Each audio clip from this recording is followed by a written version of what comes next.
Okay, let's just make sure everything is up and running and looking good.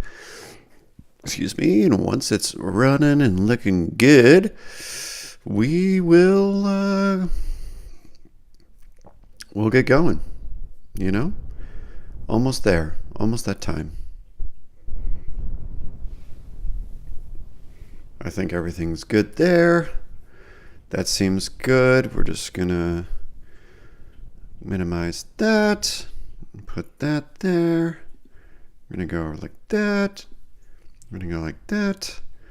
Very good. Actually, we're gonna go like that. So sorry for all the shenanigans. All right, let's get this up and running. Let's share this link on Twitter, and then we're gonna rock and roll. Thank you all for your patience today. Okay, let's go to view channel. Let's get the link. We're going to get the link. We're going to share the link, copy the link.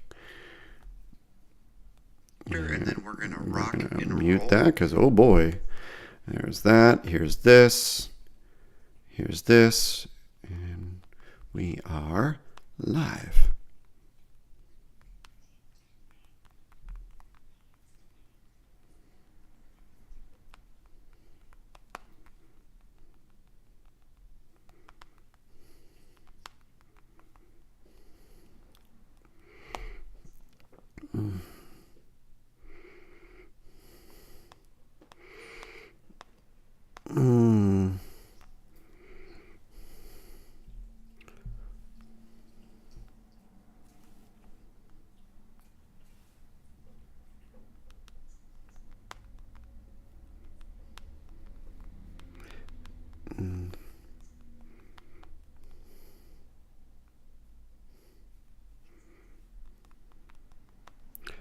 Okie dokie. I think that's it. I think we are posted. I think the posting has been done. And here we go. Let's get this show on the road. Good afternoon, everyone. Good evening, good morning, whoever you are, wherever you are.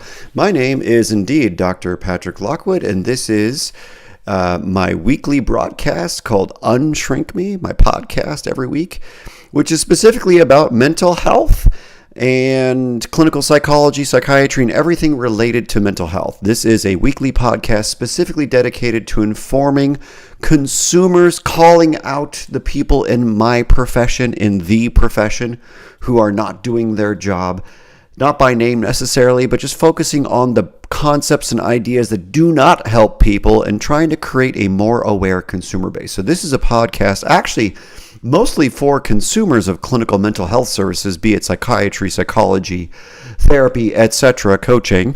The goal here is let's create a reasonable and realistic relationship with whatever people call mental health and mental health services.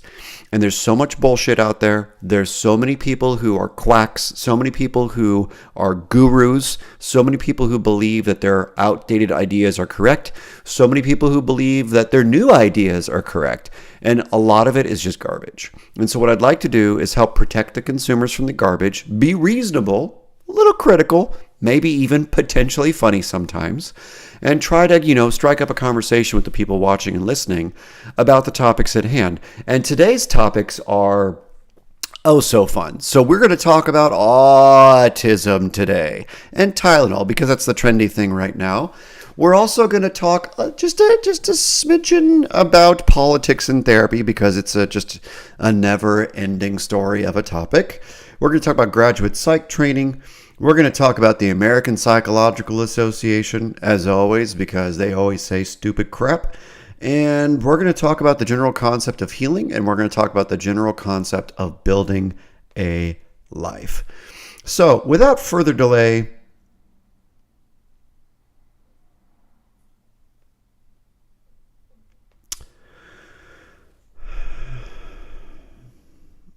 let's start with Justin, because Justin's always an easy one to start with.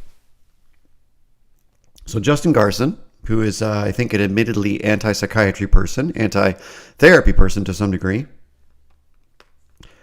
Let me retweet his post just real quick, and then we'll move on. Okay. So on 8/9, Justin Garson at Justin underscore GARSON said, I spent years on drugs and therapy trying to heal. We're going to talk about healing later on this episode as well, or in just a second. So that's why I wanted to talk about this post. So he said, I spent years on drugs and therapy trying to heal, but nothing changed until I changed my environment, moved towns, dumped toxic friends, in quotes, shifted my career focus. Sometimes I think the whole point of mental health industry is to keep you stuck and miserable. Now, for those of you who have seen this podcast before, I think his use of the word sometimes is absolute baloney, because I think he kind of incessantly tweets that the mental health industry is terrible. And listen, I'm extremely critical of the profession. There are many, many, many problems with clinical psychiatry, clinical psychology, and so on and so forth. And so I am not averse to any criticism of any kind, provided it's reasonable. That being said, he's not, sometimes is not a correct word for him. So let's talk about this. He said, I spent years on drugs and therapy trying to heal. So explicitly speaking, psychotropic drugs, antidepressants, mood stabilizers, antipsychotics, so on and so forth, are not there to help you heal. So psychiatry has no relationship to healing, formally speaking, just so all you consumers know. Psychiatry has no direct effect on your capacity to heal trauma, attachment stuff, family of origin stuff, nothing. All psychiatry is designed to do in the last, I'd say, 100 years is designed to stabilize you. So I'm going to say this yet one more time. All that psychiatric medications can do, I'm saying this as a person who has taught psychopharmacology, for instance. All that psychiatric medications are designed to do is psychiatrically stabilize people. So what does it mean to be psychologically stable? It means to have your mood and other cognitive and behavioral processes be reliable enough for you to do other things that can help you, perhaps heal.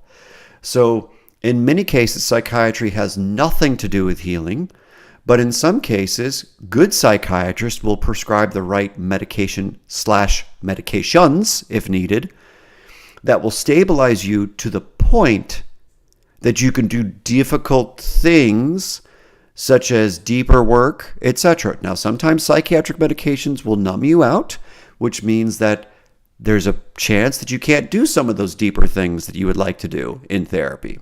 So, number one, psychiatry is not directly about healing. At best, it's indirectly going to help you heal. Number two, dose. Therapy is not necessarily here to help you heal. Let me say that again very clearly for everyone who is listening and watching. Therapy is not always about healing. Sometimes psychotherapy is a set of relationship experiences and the description of problems and the discovery of coping skills to simply help you manage your struggles. So sometimes good psychotherapy helps you manage your internal experiences, your thoughts and your feelings and your behavior patterns more effectively. But that's not necessarily healing. So good psychotherapy can do multiple types of things. Good psychotherapy can help you learn to understand yourself better, which may or may not help you heal. Also, good psychotherapy can help you learn to manage or cope with different emotional issues and clinical problems better. And that coping and management of things is not necessarily healing.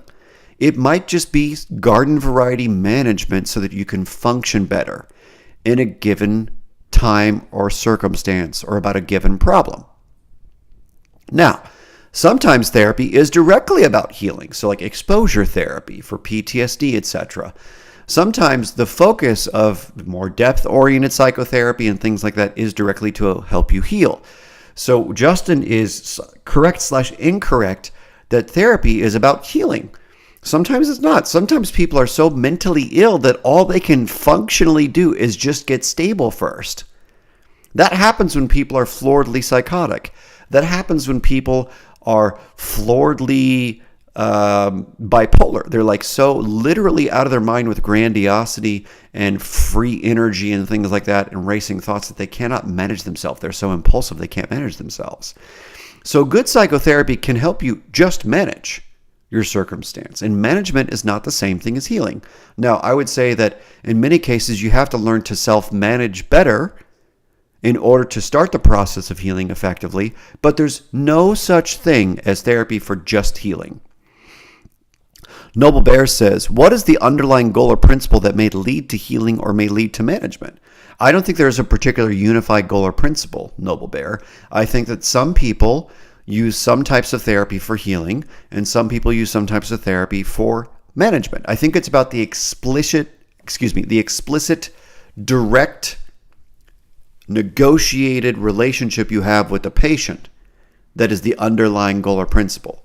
So you have to have a direct adult conversation with informed consent about what the goal of therapy is at this given time, right? So you can say, I'm going to use motivational interviewing or ACT to help you with your clinical problem for management purposes, but not necessarily for healing purposes. And if you're explicit about it, you can do a lot of good and be ethical at the same time. So whatever Justin's complaining about, he probably just had shitty therapists. By the way, this podcast is not NOT sponsored by Celsius, but this shit is great. All right. So again, Justin said, but nothing changed until I changed my environment. Moved towns, dumped toxic friends, shifted my career focus. So here's what I would say. In good psychotherapy, you definitely will be thinking about your context, hopefully explicitly in many ways. How do I relate to my family and friends? My significant other, if I have one. How do I deal with spousal issues? How do I deal with sexual intimacy needs with people? How do I deal with my need for attention? Am I getting my need for attention met in my career, with my friends, with my family, with my pets? What am I doing? So your context literally always matters. It never doesn't matter. If you're a good, competent therapist, you never just talk about depression, for instance, in isolation. There is no depression in a vacuum. Depression is always contextual, for instance. There's always systemic influences. Maybe your family relationships aren't supporting you and encouraging you. Maybe your family actually sucks. Maybe your family's uninsightful. Maybe there are cultural differences between you and your family and they don't understand you. There are various types of reasons why the context is so important. So Justin's correct about that. But what I don't want people to think is that just by changing your job or changing your family relationships or changing where you live, you're going to like magically feel better. There is no eat, pray, love or whatever to heal yourself. That's bullshit. If you have serious major depressive disorder or PTSD or bipolar or a personality disorder, you can't just like do a geographical and go to Bangkok and like hook up with some sex workers and get drunk and do a White Lotus or whatever and your life will be better. That's bullshit. All right, that might help. It might be a catalyst or something like that, but it's not actually going to clinically support you, right? So Justin's both correct and incorrect at the same time in summary. Justin Garson's correct that therapy and psychiatry doesn't necessarily help people heal. If the therapist or the psychiatrist is ethical and competent, they can help you manage symptoms and cope with things more effectively and even understand things more effectively, but that's not necessarily the same thing as healing. Healing is a complicated process of deepened understanding about your clinical problems, your personality style, your organization, your culture, the way you orient yourself in the world, your belief systems, your values, and how those all are brought to bear on your underlying distress and dissatisfaction in life. So for some people, religion and spirituality might be more healing than psychotherapy. It is possible for some people to, like become a Buddhist or something and, learn about the Eightfold Path and learn the attitude of non-judgment and non-attachment and like feel a greater sense of peace and ongoing certainty and uncertainty simultaneously that allows you to not be distressed by the ebbs and flows of your thoughts and feelings, which can be healing for some people and not just management. But for other people, that might be just management. So it's very subjective and it's unique to whatever the person actually says they want and what they need. Okay. So let's move on to autism. Autism. So first and foremost, I'm going to talk about Alan Francis, who is, I think, on the DSM-4 committee. He's a psychiatrist who's on Twitter all the time.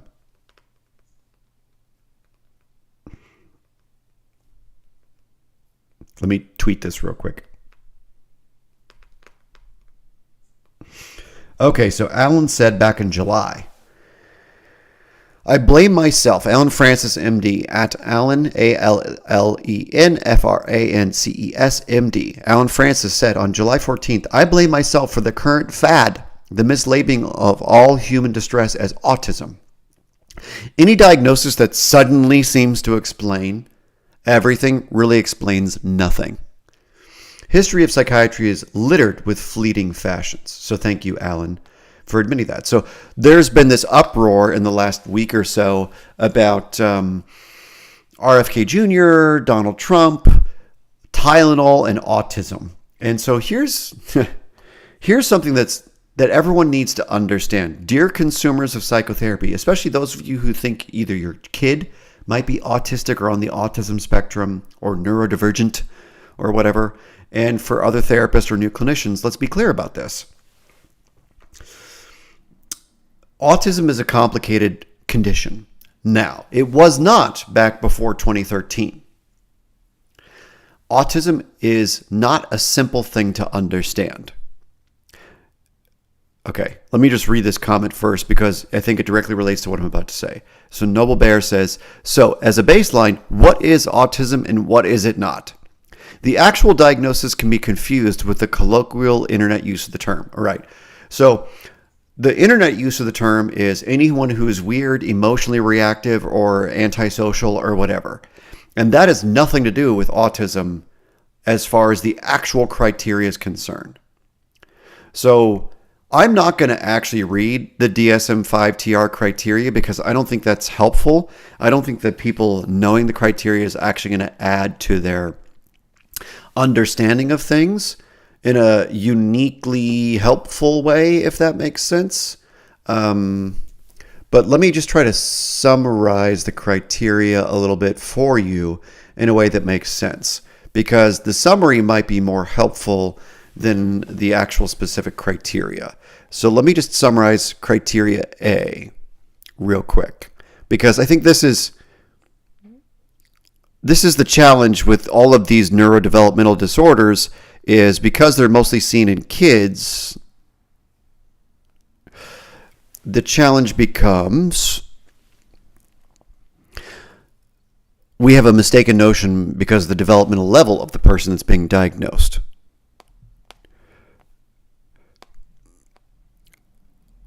Okay.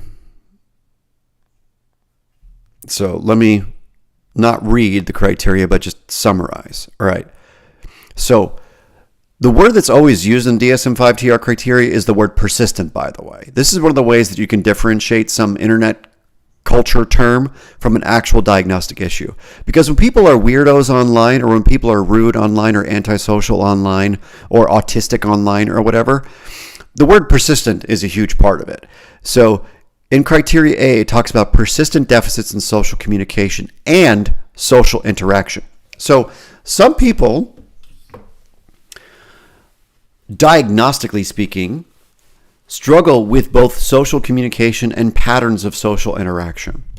Some people just suck at talking. Some people are very, very anxious, and that's not the same thing as being autistic, right? So if you just have garden variety social anxiety about having your voice heard because of trauma, childhood shit, whatever, that's a different story compared to if you are temperamentally, let's call it a personality difference. One way of thinking about it, though I don't think Baron Cohen would agree with this, but one way of thinking about autism spectrum metaphorically is it's much closer to a personality disorder than it is to major depressive disorder, if that makes sense. So it is a set of innate differences in temperamental and interpersonal orientation. So criteria A is all about deficits in what we call theory of mind. So theory of mind, per Baron Cohen, is this a way of understanding the internal states of other people. So all human beings, let me say this as clearly as possible, all human beings are not narcissistically relating to the world with zero understanding of how the other person across from them understands what's happening in the conversation. So when regular people are talking, when everyday people are talking, we're always talking because we have some implicit understanding of what we think the receiver of our speech is hearing. We have some theory of their mind. We have some belief. We have some heuristics about what we believe is happening inside the other person as we're talking to them. And what's even more wild is we believe that we have a realistically accurate idea of what they're thinking and feeling and how they're reacting to what we're saying. So that's theory of mind in a nutshell. These are basically our assumptions and projections about what the other person is thinking and feeling as we're interacting with them. And so people on the autism spectrum basically have pervasive deficits in interpersonal communication and interpersonal patterns of behavior because they have deficits in theory of mind. Now, sometimes folks on the autism spectrum also have concurrent social anxiety because of their deficits, because they cannot create a mental model of another person that allows them to feel understanding and solid in their conversations with people, right? So this is different than the ordinary, I don't really know what you're thinking. I don't know how you feel about me.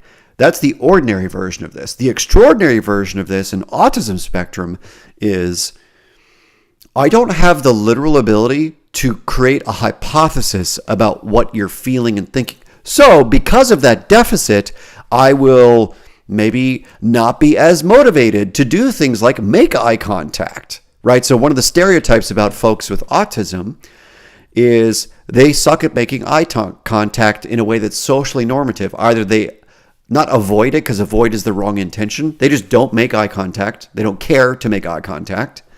Or they make very intense eye contact because they're trying to really see and make sense of things, right? So it's kind of the extremes, for instance, in that one example.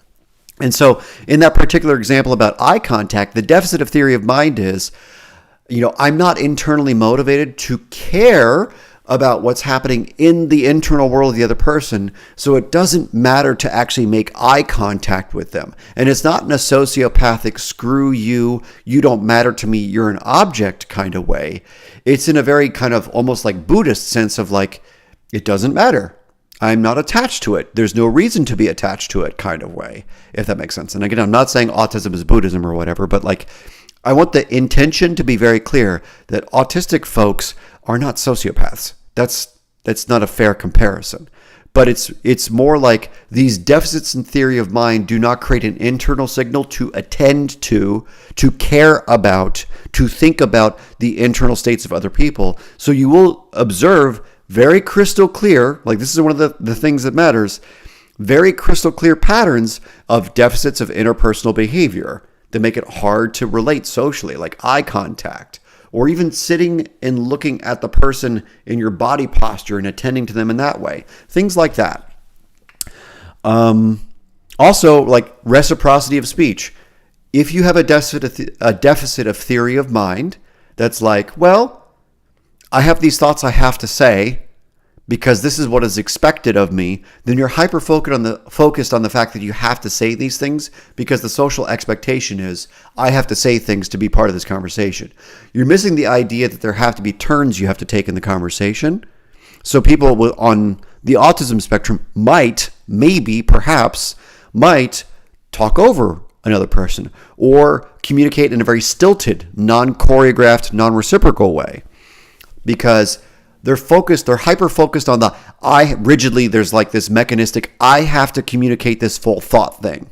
And once I've communicated it, that's all that matters because I did my job, right? My job is to rigidly get this thought out to contribute to the conversation. So depending upon the types of deficits of theory of mind, depending upon this person's, age and IQ and all these things, the deficits might show up differently. And so one thing that's very crystal clear to me about living on like Twitter, for instance, is that a lot of the people that call themselves artistic are just people with other personality differences, or they're just losers who would like to have an excuse for their loser behavior. They had shitty parents or shitty friends, or they lack social support, and it's not because they're autistic, right? And so there's a very drastic difference between I don't see myself as valuable versus there's not much of a me that I have to care about there, right? So there's not much of a me that I have to care about there is more autism. Whereas like, I'm not very valuable, I'm awkward, I'm quirky, I'm a loser in some. is not autism. Some folks on the autism spectrum think of themselves as a loser because they have enough social awareness and enough theory of mind that they see how awkward their experiences are and they can kind of remember it. But that doesn't mean that everyone who thinks that way has an autism spectrum condition. So Noble Bear, did that help at all?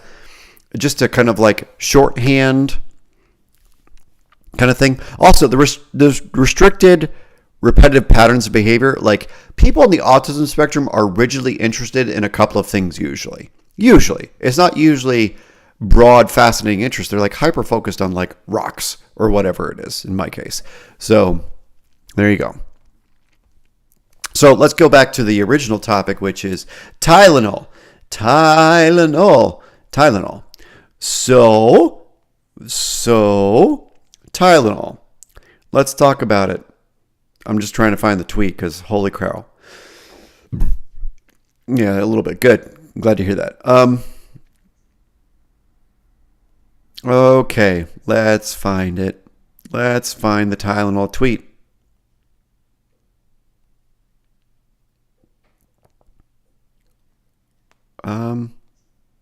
Almost there, I promise.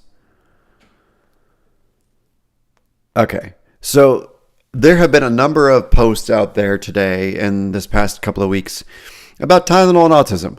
And here's the deal. Correlation is not causation. And just because there's some research that shows there might be a link between Tylenol usage in the womb or something like that, that doesn't mean that it's a primary causal variable, right? So everyone needs to understand that most of these neurodevelopmental disorders like ADHD, to the extent that it's real, and autism, to the extent that it's real, have nothing to do with one particular variable. It's not just vaccines, if that's what you think it is. It's not just Tylenol. It's not just any one thing. It's statistically so unlikely that one particular variable caused one particular psychological dysfunction or difference. So let's be very, very, very, very clear that there is no one variable in all of this DSM-5-TR in the Diagnostic Bible. It's so statistically unlikely that one variable causes one problem. It's very rare. The few exceptions are like delirium when it's induced by drugs or a medical illness, or serious substance use disorders because the drug is the primary driver of that, right at that point. Like, it's very clear that almost everything in psychiatry and psychology is multifactorial. So because this is a neurodevelopmental disorder, autism is, it means that there are multiple things that can happen during development that will help create this disorder, right? Or difference, if that's how you want to think about it. So like, do bad things happen in the womb that help create autism? I have zero doubt. Because things that happen in the womb can affect everything about brain development. In utero development during all three trimesters for the brain is a huge problem. It's a huge problem, you know? So everything that happens in the womb can affect the developing fetus and the eventual infant. You know, hormone changes, drugs the mother uses, trauma, excessive stress, different types of dietary things can all affect, we have decades of research on this, can all affect the developing fetus, right? You know, fetal alcohol syndrome is a real thing. It happens. Now, that's excessive amounts of alcohol, but it does happen, you know? That's why no alcohol is the recommendation while you're pregnant, you know? So it's very, very crystal clear that so many what we call teratogens affect the brain in utero. Also, once the infant is born, once you're an infant for real or whatever, definitely it's the case that so many things the infant consumes, from foods to toxins to parenting issues to whatever, can affect the developing genetics of the developing brain. The brain's growing at a rapid pace for the first roughly 8 years of life. So there's not one particular thing that causes any psychiatric disorder, let alone any neurodivergences. You might be mildly autistic, but it probably has nothing to fucking do with Tylenol, for instance. So Noble Bear says, God, did you see the pregnant women on TikTok who were straight up guzzling Tylenol pills? No. If you're pregnant and you're guzzling pills, you're an idiot. So don't do that. Noble Bear says the press conference affirmed the cause was multifactorial and not just acetaminophen, which is good. If that's what the press conference said, awesome. It's very complicated. People's developing brain and developing psychology is very complicated. That's why psychotherapy isn't magically helpful. Psychotherapy takes time and effort and energy because people are complicated. We're working at the level of biology, we're working at the level of psychology, and the level of society and family and relationships. So it takes a lot to help someone grow, change, heal, become something somewhat different. You know, we have to be patient with people who are struggling with mental health issues because there is no simple fix, right? The simple solutions are like psychiatric medications, but those aren't solutions. Those are just sedating, stabilizing solutions. Those do not fix anything. Those do not create new patterns. Those do not heal. Anything that's simple is not healing. It's just helpful in a limited way. So, the last thing I have to say about this Tylenol autism nonsense is if you care this much about it, something's probably wrong with you. So you should probably not care about it. You should probably move on. Stop living in the culture wars. Shame on you for caring. Stop it. Just stop it. What is wrong with you? What is wrong with all of you? Stop it. Life is so good. There's so much cool shit happening. Focus on the stuff that matters. All right. Moving right along. Okay. So, on to the next topic. Let me see if I can find the correct one. Here we go. All right. Da-da-da-da-da.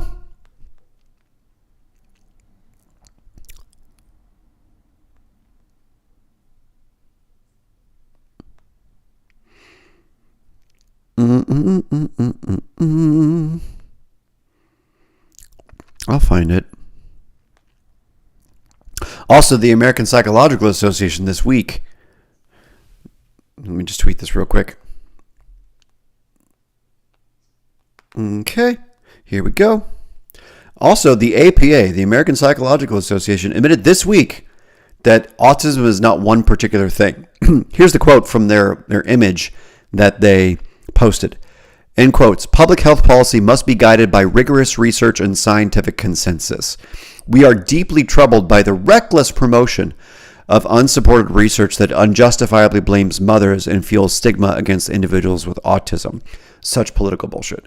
Research shows that autism has complex multifactorial origins, genetic, biological, and environmental, and represents a spectrum of neurodevelopmental differences. Fine. Not a single condition with a single cause. We welcome new funding for autism research, but for this initiative to succeed, it must amplify valid scientific findings and support evidence-based, neurodiversity affirming practices that help autistic people thrive across their lifespan, says Dr. Mitch Prinstein, APA Chief of Psychology, who must be some kind of political hack. So let's talk about all that's good and bad about this. So, public health policy must be guided by rigorous research and scientific consensus. No disagreement from me. We are deeply troubled. I don't give a shit if you're deeply troubled, APA. It's not your job to comment about things. One thing I detest about the American Psychological Association is making any public statements about anything that any moron in the government says. Whether there's a Democrat in charge or a Republican in charge, the American Psychological the APA, the American Psychological Association, or the other APA, the American Psychiatric Association, should shut their mouths. Your job should be to support the profession by seeking money and creating research. Shut up about politics. Leave them alone. The more you talk about, let me say this as clearly as possible to everybody who is watching and listening. The more you talk about any political person, there's a reason I almost never name anyone in politics by name and avoid them like the plague. Because the more we talk about them, the more the algorithm cares about them, and then the more it affirms that we should give a shit about what they think. But I don't care about what anyone thinks who is not a professional in my profession about the profession. I don't care what Donald Trump thinks about psychotherapy. I don't care what Joe Biden thinks about therapy. I don't care what RFK Jr. thinks about Tylenol or acetaminophen or autism. I don't give a shit what any of these people think. I don't trust them. They're not professionals. They have no expertise. They are hacks who have a job. They have administrative and managerial jobs, which aren't for the good of the public, by the way. There is no one in the federal government who cares about you, just so we're clear. I hope everyone heard that very clearly. No one at the federal level gives a shit about you. Their job is to stay in power, make money, and keep the establishment stable so that the country is secure and all this shit. It has nothing to do with caring about the public. That's all a smokescreen. It has nothing to do with you and your well-being, your bank account, your safety. It's got nothing to do with you. So you should never care about what any of these people say. No differently than you shouldn't care about what the Kardashians think about autism. Who gives a shit? I don't care what any celebrity, be they political or otherwise, thinks about my profession. They don't care about you, and they don't understand you, and they don't know anything about you, and they don't know anything about the topic. I trust no one in power to care about you. I barely trust myself because of my biases and my limitations as a person. And to me, that is healthy skepticism. So if you are the kind of person who cares about the federal government, because there's some practical consequence, you're full of it. You can invest more in the here and now right now. You can take better care of your health right now without the federal government. Who cares what they're doing? Take better care of yourself. You can do everything to protect yourself better. There's so many things that you can do better. Who gives a shit about them? Ignore them. You should never talk about them publicly because it reinforces that they matter, and they don't. None of them matter. They're all hacks. They're all shills. They're all disgusting. The people who care about you, your family and friends, your local community, your medical providers that care about you and directly address your needs, whatever, whoever's close to you, people in your organizations, your family, your friends, your church, whatever you have, those are the people that matter. Those are the people you should invest 99% of your energy into. The only reason I talk about the American Psychological Association is because I'm trying to protect the public from these people who are hacks. Moving on. Here's what else they said.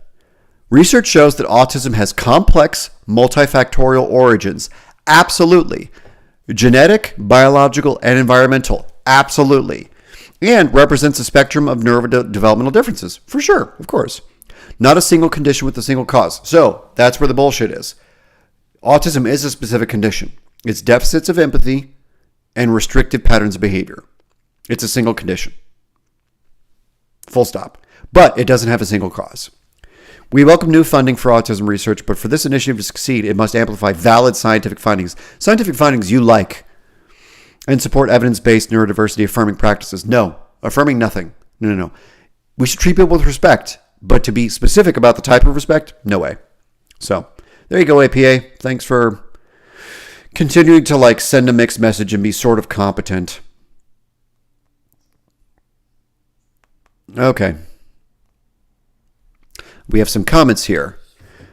Music and Moods says, louder for the folks in the back. Absolutely. She says, my grandma was of the same mindset. She always said all politicians are crooked, period. Because they are. They're very crooked. They're disgusting people. Especially at the federal level. Darren says, one of my favorite all-time comebacks was, I'm entitled to my opinion, to which the reply was, the irritating thing is you think we're entitled to it as well. Yeah. I think we're entitled to nothing, personally, Darren, but that's just me. So all of this is just to say, these official people, the federal government, the APA, whatever it is, I don't give a shit what they think. I just don't care. Find reasonable, sane practitioners. They're out there. There are tons of really smart people who are experts in all these things. Listen to, I think is it Andrew Baron Cohen? Let me look up his name so I have it correct. Because Sacha Baron Cohen is the comedian who is like wildly famous. But it's his brother who is the autism researcher. Simon Baron Cohen is the autism researcher who talks all about this. So if you want to understand autism better, go listen to Simon Baron Cohen. He is literally the expert. He's not the only expert. You can listen to Temple Grandin too, but like, go find the people who actually research this shit. Ignore all the big bodies, the AMA, the APA, the other APA, the federal government, the DHCS, whatever. None of that crap matters. What matters specifically are the people who actually understand the research, understand the condition, the people who have expertise in treating the condition, specifically successfully treating it, not these big bodies and institutions. I don't care what your favorite podcaster thinks. I don't care if you think that I'm correct or not. I might be wrong, and I'm willing to say I might be wrong. But the truth of the matter is I know there are people who are experts who know more than me. And that is where we should care as a society. Who, like, if your toilet was broken, you would talk to an expert plumber. You wouldn't give a shit what RFK thinks about your toilet. So if you think your kid has ADHD or autism or something, who gives a shit what the government thinks? Go find a clinical psychologist, preferably, who gets it. And find the people who are successful with working with that population. Mountain Girl just said, results are results. Absolutely. The reality is either you can actually effectively understand and manage the condition or even treat it, or you can't.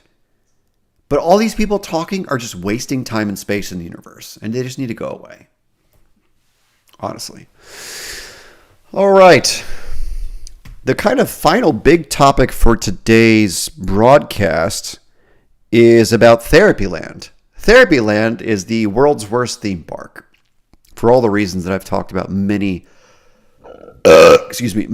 times before. That belch, by the way, goes out for Ryan, wherever you are, whoever you are. So let's talk about it. All right. So here we go. Politics, yet again, just disgusting topic, never goes away. Okay, I've seen a number of posts like this in the last couple of weeks, but we're going to see how it goes. Okay, 3 days ago, a person named Joshua Boutler, I guess, or Butler, I don't know, Boultr. His handle is at ATX_therapist. He said, "Good Lord help us. What kind of training are we getting where we think this is okay? What business are we really in? Therapy is not about aligning beliefs and giving advice."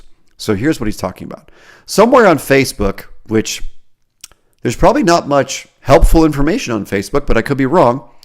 Some anonymous person in a Facebook group said this. I'm going to read the quote, the Facebook post. The anonymous member on Facebook said, "Good morning. I'm trying to be professional, but I'm also human and I'm struggling." Fair enough. "I have a client that is opposite than me politically, and I'm having a hard time giving her advice without animosity coming up for me. How could I fire her to protect my mental health, or I'd bring up to her that my beliefs don't align with hers? Thank you for any help." This post has been getting all sorts of traction in therapy Twitter. So, let me try to be respectful and reasonable here, because I think that's missing. So let me read this again just so everyone's clear. This person said, "Good morning. I'm trying to be professional, but I'm also human and I'm struggling. I have a client that is opposite than me politically, and I'm having a hard time giving her advice without animosity coming up for me.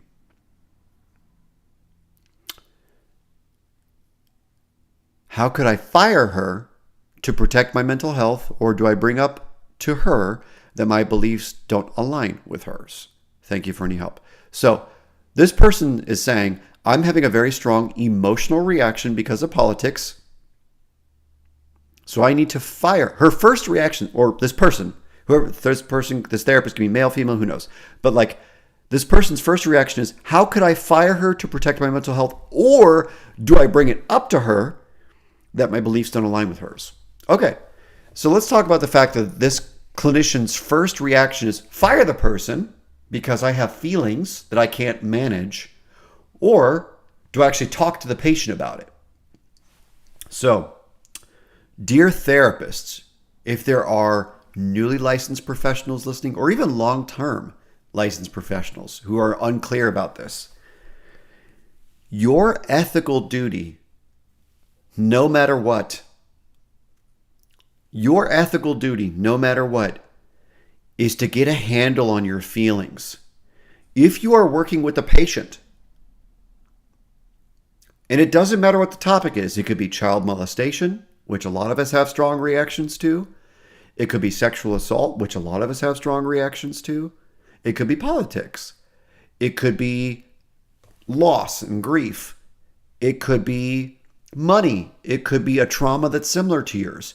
There are dozens of reasons why any therapist will have a strong emotional reaction to the content that a therapist brings in a session. All of which is normal and ordinary. But as a clinician, it is your ethical duty to get your shit together. Let me say this again as clearly and unemotionally as possible. It is the ethical duty of licensed mental health professionals of whatever degree level, whether you're a psychiatrist or a trainee, it doesn't matter. Your job, our job, is to notice our reactions to things of whatever type, good, bad, or otherwise, and get a handle on them. And it's our job to take a look at the things that produce strong countertransference reactions inside of us and grow up and deal with them. It is not our job to pretend that we are cooked, everything is good, I am who I am, and I don't have to change.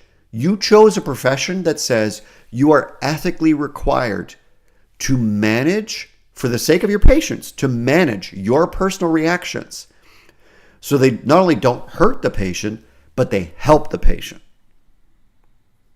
Secondarily, back to the should I fire the patient, if your gut reaction is, I need to fire this patient because I can't work with them, something is wrong with you. You are the problem. Whether it's about child molestation or sexual assault, whatever it is, it doesn't matter what the topic is. It could be about anything from politics to trauma to depression to shame to grief, whatever. Culture, sexuality, gender, I don't care what the topic is. You have to get a handle on that because you're the one with the license. You're the one who said, I will adhere to my ethical code, which dictates that I do not harm people and I do my best to manage my biases and my prejudices. So if you have a racial bias, you have to manage that. If you have a sexual orientation prejudice because you're some crazy nutjob right-winger, Christian conservative, you have to manage that. Your job is to manage your shit. Our job as licensed professionals, dear consumers of therapy and psychiatric services, your professional is supposed to be the professional. And it's that simple. And it's literally that simple. So if your professional cannot be the professional because they have a reaction they can't manage, then they're the problem. It doesn't matter what you believe. You need to go. Or you need to go get some serious supervision or your own personal therapy. There's just like a dozen comments. So let me start to read some of the comments here. Darren McGee says, she's in the wrong job. Noble Bear says, she disagrees, so I have to cancel her. Yeah, you don't cancel your patients. Darren McGee says, conditional positive regard, selective empathy and performance rather than congruence. Absolutely. We do not have selective conditional regard for our patients. We talk to them and accept them and understand them no matter what. That's what they're paying us for. They're paying us for a specific type of relationship. My buddy Ed showed up. Dr. Perrin says, can't sit with a person who votes different in therapy? Not going to make it. Get supervision. Absolutely. 100%. Some people who have, let me normalize this. Let me just back the train up just a second. So this example on this Facebook post is on the extreme end. Now, is it good that this person is posting publicly about this? They probably should have done it privately. You probably should have colleagues you can talk to about this. And if you don't have colleagues you can talk to about this, something is wrong. One of the many blessings in my life is that I have other colleagues who I can call. Like I called for a consult on Thursday, Saturday, 2 days ago. I called my colleague for a consult. He's an ethical guy. I asked him an ethical question and we worked through it super quickly. And like, it's that simple.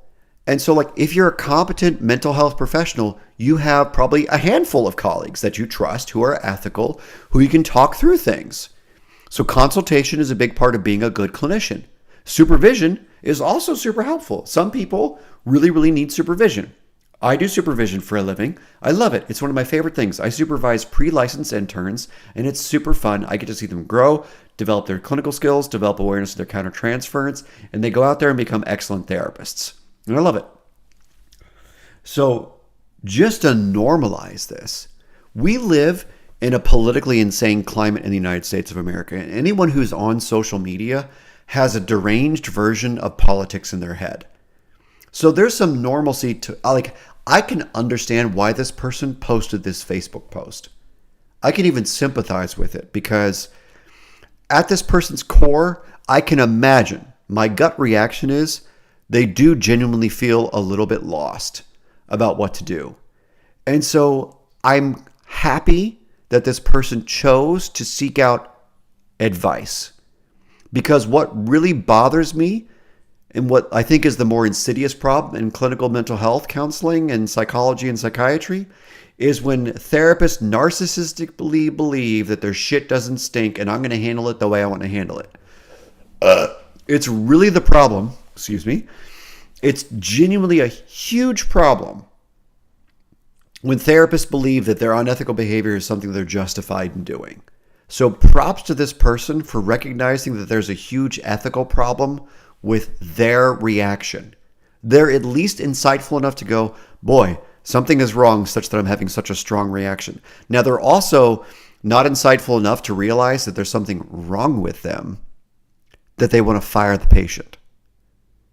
If you're so flimsy or shallow or weak or psychologically fragile that you can't tolerate political differences, then something is wrong with you. You have trauma probably, or a personality disorder. And it's very important for you to figure out why you're so flimsy and fragile as a clinician. Seek out supervision and consultation. Maybe get your own therapy. Your brain might have been distorted by social media. So it's very important, if you cannot tolerate the religious beliefs of a patient, the beliefs around sexual orientation, gender, whatever, politics, something is wrong with you. It's likely manageable or even fixable through supervision and consultation in your own therapy. But you're the problem, not the patient. I can work with people who are crazy left-wingers and crazy right-wingers. I grew up with both. I can tolerate them. I understand them. I can try to understand them. I can understand they're just people whose minds have been deranged by politics. And that's nothing to do with them as a person. I do not overgeneralize their political beliefs. So this person is overgeneralizing, it sounds like in their Facebook post. They can't tolerate this. And that speaks to them. It's a them problem. So dear therapists, anytime you cannot tolerate something about a patient, it's about you. And then it's your ethical responsibility to do something about that. Now, if you are so screwed up in the head that you literally can't focus and pay attention and do your job and seek out supervision and get better, yes, you should refer out. Because you will hurt that person. And that is a you problem that you have to deal with, whether or not you keep seeing that person. I hope that makes sense to everyone, because it's very important to be clear that therapists, the professionals, the licensed professionals, have the ethical and legal obligation to get their shit together. We have the ethical and legal obligation to get our shit together. It is not the patient's job to fit some mold of a good moral person. I've worked in Rehabistan for almost, 15, 16 years or whatever, and it's abundantly clear that my patients do wildly immoral things while they're intoxicated on meth, fentanyl, whatever it is. And I don't think that matters to me as a clinician because I'm trying to help them with their disorder, their substance use disorder, right? Their morality has nothing to do with what I'm trying to do here. So, Music and Mood says, are there any valid reasons to fire a client? Absolutely. The best reason to fire a client is because they've grown up enough that they don't need you anymore. They've achieved their clinical goals. Dr. Perrin says, my line is when you're engaging in hitting. Yeah. So another reason that you can't work with people is if they're engaging in intimate partner violence, because now you're enabling them, right? For sure. You can't do that. But generally speaking, direct violence, threats to end your life that are serious, where you need to refer out. So those 4 reasons you break confidentiality, all these things. But it's generally the case that there should be very few reasons why you would have to fire a client. Either they've done well, they've burned out and stalled that on you. Oh yeah, of course, Ed, they're not going to hit us. Yeah, if you try to hit me, I'm going to hit you back, number 1. Number 2, I'm also going to have the cops called on you, for sure. Spencer Thorne says, when politics get brought up in session, it can be such a wonderful therapeutic opportunity to clarify the underlying values and orient the patient to their position on existential themes and tensions. Absolutely. Politics could be good grist for the mill, depending upon how you're viewing it, right? So it could be about existential themes. It could be about personal values. And like many different types of therapy, including ACT, are focused on values and living in accordance with them, right? So it's very important that we not be so hyper active, so overwhelmed by any particular topic a patient brings up. But if you are, as the professional, it is your ethical duty to get a handle on it. Seek out supervision. My DMs are open. Seek out consultation. Find a consultation group about the topic. Find a mentor. Hire a supervisor. Whatever. There's lots of people that are willing to help. And the cool thing is like Spencer said in his comment, if you get over it, if you figure out why you're so traumatized or so worried about this, so deranged about the topic, whether it's religion or sexuality or politics or whatever it is, once you figure it out, you can really help people. And you can heal whatever it is inside of you that's so bankrupt and broken that you can feel more whole yourself, so the clinician can feel more whole. And that's awesome. Darren McGee says, have polite curiosity. Of course, our baseline attitude should be polite curiosity as professionals, right? Right, guys? Right? Dear therapist in my chat right now, all 6 of you or whatever. So, we gotta grow up. The profession has to grow up. People need better mentors. So all of you out there who are supervisors, please do your job. Thank you for doing your job. I love doing my job as a supervisor. It's one of my favorite things that I do. Growing people, helping them become more competent, more understanding, more mindful, Dr. Perrin, more non-judgmentally aware. It's great. It's one of my favorite things. Well, folks, I think that is it for today. I think we're at our limit. I'm at my limit. I'm at an hour. It's all the energy and time I have. I have other things I have to do. Not that I would like to leave all you lovely people in the chat here. I just have to go, unfortunately. This has been a good conversation. We've talked about autism.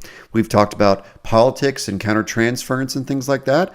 And we have talked about Justin Garson and all of the problems with therapy, the difference between treating, healing, and managing.